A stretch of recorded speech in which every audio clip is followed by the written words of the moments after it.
Bonjour tout le monde, j'espère que vous allez bien, voire super bien et que tout va très très bien pour vous, pour vos familles et que vous profitez des derniers moments festifs qui puissent rester après les fêtes de fin d'année. Voilà, bientôt la rentrée scolaire pour ceux qui étaient en vacances et peut-être bientôt les examens pour ceux qui attendent cet événement. J'espère qu'ils passent très bien leurs examens et que ceux qui vont reprendre leur travail que le commencement serait très très bien et que la reprise sera très bien assurée. Voilà. Donc je reviens vers vous et cette fois-ci aujourd'hui avec une vidéo euh, mais qui concerne un certain tableau qui est le tableau magique. Là on avait vu un triangle magique, on avait vu avant triangle magique, carré magique, maintenant un tableau magique. Et de quoi il s'agit? Ben, comme vous voyez, je vais vous faire balader sur ce tableau-là. Donc, il est composé de 7 colonnes 1, 2, 3, 4, 5, 6, 7 et de une cinquantaine de lignes. Voilà. Mais de quoi il s'agit précisément? Je vais vous expliquer un peu de quoi il s'agit. C'est un tableau pour que vous vous amusiez avec vos amis, que vous pouvez le prendre comme étant euh, un très bon jeu, un jeu très amusant que vous pouvez pratiquer lorsque vous êtes en compagnie de d'autres personnes ou bien lorsque vous êtes seul à seul avec une autre personne. Donc ça se joue entre deux personnes. Il faut juste un peu que la deuxième personne ne connaisse pas le principe. Comme ça, ce sera un jeu très amusant et aura l'aspect d'un jeu magique. Voilà, en quoi il s'agit. En fait, vous donnez ce tableau à votre partenaire et vous lui demandez de choisir comme ça, dans sa tête, un nombre entre 1 et 100. Une fois qu'il l'aura choisi, alors il va vous dire, sans que vous voyez ce tableau, bien sûr, vous lui donnez le tableau et lui, il va en profiter et vous n'allez pas le regarder, vous n'allez pas voir le tableau. C'est ça le nœud du jeu, quoi. Et donc, vous lui proposez de mettre un nombre entre 1 et 100 dans sa tête et de vous dire, par contre, il va vous dire juste un peu où ça peut se trouver ce nombre dans les colonnes, c'est-à-dire colonne 1, est-ce que ce nombre est dedans? Colonne 2, est-ce qu'elle est dedans? 4, 3, est-ce qu'elle est dedans? 4, est-ce qu'elle est dedans? 5, est-ce qu'elle est dedans? 6, est-ce qu'elle est dedans? 7, est-ce qu'elle est dedans? Donc il va vous dire par exemple, on va faire ce jeu ensemble, on va choisir par exemple, allez, on va dire le nombre, moi allez, je vais dire 25, 25, et alors, sans que toi, celui qui mène le jeu, tu n'auras accès à ce tableau. Lui, dans sa tête, il va regarder dans le tableau devant lui. Il va te dire, tu peux le mettre sur un bout de papier où tu recopies un peu tous les nombres qui sont affichés, que je vous montrerai par après. Je vais faire défiler la faneur pour que vous voyez un petit peu les autres nombres. Bon, bref, ça, c'est une première partie. Puis après, on va défiler jusqu'à arriver à 99 ici. 100, bon, de toute façon, le nombre 100 y figure. Bien, alors, comme on avait dit, supposons que il a choisi 25. Il ne va pas vous le dire, bien sûr, il ne va pas te le dire, et il va le mettre dans sa tête, et puis après, va te dire que elle est dans la première colonne. OK. Et puis après, le 25, ils sont dans l'ordre dans chaque colonne, donc du coup, ça ne va pas être très difficile pour repérer le nombre 25 ou n'importe quel nombre choisi. Alors, il n'est pas dans la colonne 2, il n'est pas non plus dans la colonne 3, n'est pas non. Mais si, elle est dans la colonne, par contre, elle est dans la colonne 4. OK. La colonne 5, oui, il y est. Et colonne 6, la colonne 6, il n'y est pas. Et la colonne 7, il n'y est pas. Bon, bref. Alors, comment est-ce que tu vas reconnaître ce nombre? Eh bien, on a dit qu'il existe dans la première colonne, dans la quatrième colonne, et puis après dans la cinquième colonne. Comment est-ce que tu vas pouvoir le trouver? C'est simple. Première colonne, tu vas prendre la première case, ou bien le numéro qui est dans la première case, tout au haut de la première colonne. Et quatrième colonne, il y a 8. Tu vas rajouter 8 alors à 1, ce qui fait 9. 9, puis après, il se trouve dans la cinquième colonne. Alors tu vas rajouter 16, qui est le nombre tout en haut de la cinquième colonne. Tu vas la rajouter aux autres en tête de tes colonnes dans lesquelles figure ce nombre. Ok, donc 16, 8 et 1. Il se trouve dans la première, quatrième et cinquième. Première, il y en a 1. Quatrième, il y en a 8. Et cinquième, il y en a 16. La somme donne 25. Eh bien, tu vas lui dire que c'est le nombre 25, sans l'avoir entendu ou sans l'avoir vu en train de voir ou quoi que ce soit. Tu vas lui dire que c'est un tour de magie et que voilà, tu sais lire un peu ce qui se passe dans dans sa tête, et que toi tu as ce pouvoir magique de pouvoir lire ce qu'il y a dans la tête des autres, quoi. Voilà. Et tu le surprends avec la donnée du nombre 25. Ben, rassure-toi que euh, le nombre choisi est bien, bel et bien. Parfois, on se trompe, c'est-à-dire que l'autre personne se trompe. Il ne voit pas une colonne, ou bien il te dit qu'il se trouve dans la colonne 5 alors qu'il ne se trouve pas dans la cinquième colonne, mais dans la sixième colonne, par exemple. Je dis genre. Donc, il faut insister avec lui. Il faut que tu maîtrises bien sûr les en-têtes des colonnes. Première colonne 1, 2, 3, 4, 8, 16, 32 et 64. Comme vous l'avez bien remarqué, ce sont les puissances de 2.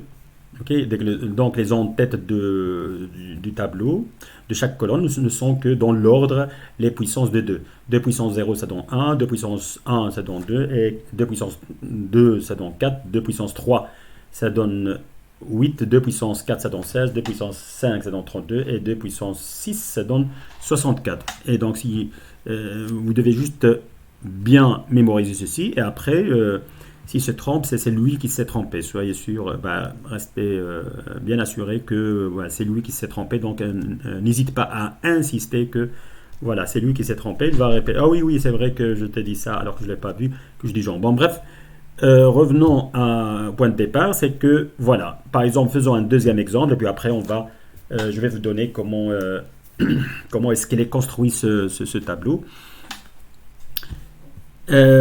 Par exemple, hein, on va prendre par exemple 39. Allez, 39.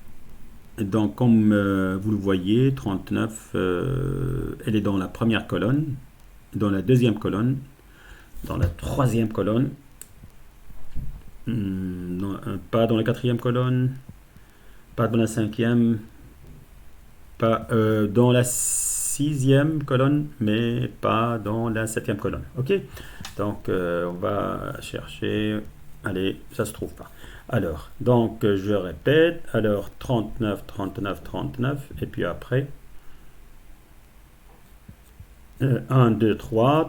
Les trois premières colonnes. 4, non. 5, non. 6. Et puis après, c'est fini. 1, 2, 3 et 6. Alors, 1, c'est...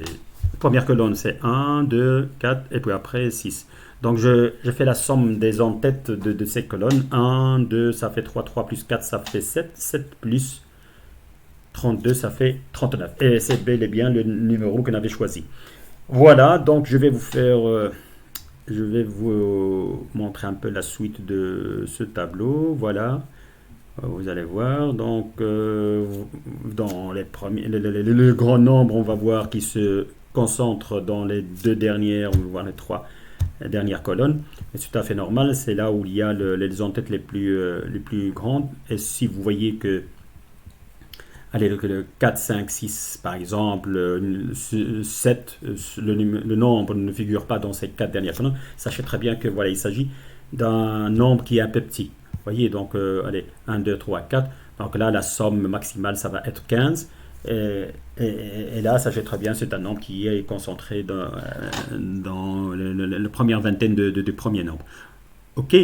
Alors, comment ça fonctionne? Quelle est l'astuce mathématique derrière? C'est que il s'agit ici d'une écriture binaire des nombres. Il se repose sur l'écriture binaire des nombres dans le système binaire 0, 1. Ok, et donc chaque nombre il peut s'écrire de manière unique dans le système binaire. Dans le système binaire, c'est-à-dire que voilà, si par exemple, allez, on va dire Allez, si je veux écrire un peu pour ceux qui veulent. Par exemple, si je veux 19, allez, on va travailler avec 19 comme exemple. On peut travailler avec n'importe quel autre nombre. Et là, le nombre 19, qu'est-ce que ça peut être? Si je veux l'écrire en système binaire, le nombre 19, pardon, voilà. Allez, je vais emprunter, voilà, 19 est égal, donc 16 plus 2 plus 1, n'est-ce pas? 16 plus 2 plus 1. Ok. Et alors, c'est bon, j'ai essayé de l'écrire sous forme de la somme de puissance de 2. Ok. Comme ça, je peux l'écrire convenablement. Et voilà, est égal à 16, ce n'est autre. Ouais, mais je vais commencer de la droite vers la gauche, parce qu'elle est une écriture. Oui, oui, c'est ça. Donc là, non, je vais laisser comme ça, désolé. Donc c'est 16, ce n'est autre que 2 puissance 4, plus 2, ce n'est autre que 2 puissance 1, mais donc 2 puissance, 0 fois 2 puissance 3, plus 0 fois 2 au carré, plus, allez, 1, c'est 2 puissance 0. Ok. Pardon, j'ai sauté le 2 puissance 1. Je suis un peu distrait. Plus 2 puissance 1 plus 2 puissance 0. Ok. Et donc là, vous voyez la répartition. Donc ça, c'est la première colonne. Ok. Et ça, c'est la deuxième colonne. La troisième colonne, il n'y en a pas, parce qu'il y a un 0. La quatrième colonne, il n'y en a pas, parce qu'il y a un 0. Et la cinquième colonne, il y en a, parce qu'il y a 2 puissance 4, il n'y a pas de 0. Alors, ici, 16. Okay. La somme, ça va faire 19. Et on va vérifier ceci. On doit trouver que 19 s'écrit. Alors, il va s'écrire, puisque j'ai ici 1, 2, 16. C'est les en-têtes respectives de la première colonne, la deuxième et la cinquième colonne. Ok. Donc là, on va vérifier est-ce que 19 se trouve effectivement dans la première, deuxième, exclusivement dans la première, deuxième et cinquième colonne. Alors, si je remonte le tableau ici, alors, qu'est-ce qu'on va faire? Qu'est-ce qu'on va trouver? En fait, allez, 19, oui, c'est vrai que ça se trouve... En fait, bon, pour la première colonne, vous savez que c'est 1, donc ça doit être un nombre impair, quoi. Si c'est que 1, la première colonne correspond aux unités. Okay, 1. Et donc, du coup, ça peut pas être un nombre pair, parce que si c'est un nombre pair, je peux pas avoir 1 dans la première colonne, pour la première puissance. 2 puissance 0, je dois avoir rien. Ok, donc c'est réservé au nombre impair. Ça, c'est une petite remarque pour que vous ayez un peu la fluidité de ce jeu, pour que vous lui donniez une impression, vous aurez l'impression que vous aurez l'air un peu de quelqu'un qui est très chevronné. Alors, 19, voilà, je suis dans la première colonne, deuxième, troisième, il n'y en a pas, quatrième, il n'y en a pas, comme prévu, et puis après directement cinquième, et puis après vous n'allez pas le trouver ni dans la sixième, ni dans la septième. Ok, donc 1, 2, 5. Ok, donc conformément à ce qu'on avait dit. Alors, c'est très simple, c'est le principe de l'écriture d'un nombre décimal dans le système décimal, dans le système binaire, pardon, un nombre en système décimal, son écriture en système binaire va donner ce tableau. Et c'est le principe sur lequel repose ce tableau. Donc voilà, vous pouvez jouer ce jeu avec vos amis, avec tous ceux qui vont être intéressés par ce genre de jeu. Et c'est très très amusant. Et se repose, si jamais, par exemple, vous voulez dévoiler le secret, il se repose sur à votre ami, à vos proches, avec ceux avec qui vous jouez ce genre de jeu. Et voilà, donc c'est l'écriture d'un nombre donné dans le système binaire. Voilà. C'est ainsi que se clôture la vidéo d'aujourd'hui. J'espère que vous l'avez bien aimé, qu'elle vous a plu, qu'elle va être une source d'amusement et qu'elle va agrémenter vos pauses, vos rencontres, rajouter un piment d'amusement mathématique. Voilà. Donc, avant de vous quitter, je vous demande de liker, aimer mes vidéos, allez les regarder, essayez bien sûr de vous abonner si vous ne l'avez pas encore fait massivement à cette chaîne. Essayez encore de faire dévoiler cette chaîne, de la montrer, d'inciter votre entourage à s'abonner massivement aussi dans cette chaîne. Comme ça, vous allez l'aider à évoluer. Je vous remercie d'avance pour ce que vous allez le faire pour moi, pour m'aider dans ma chaîne. Et je vous souhaite de très bons moments. À bientôt. Au revoir.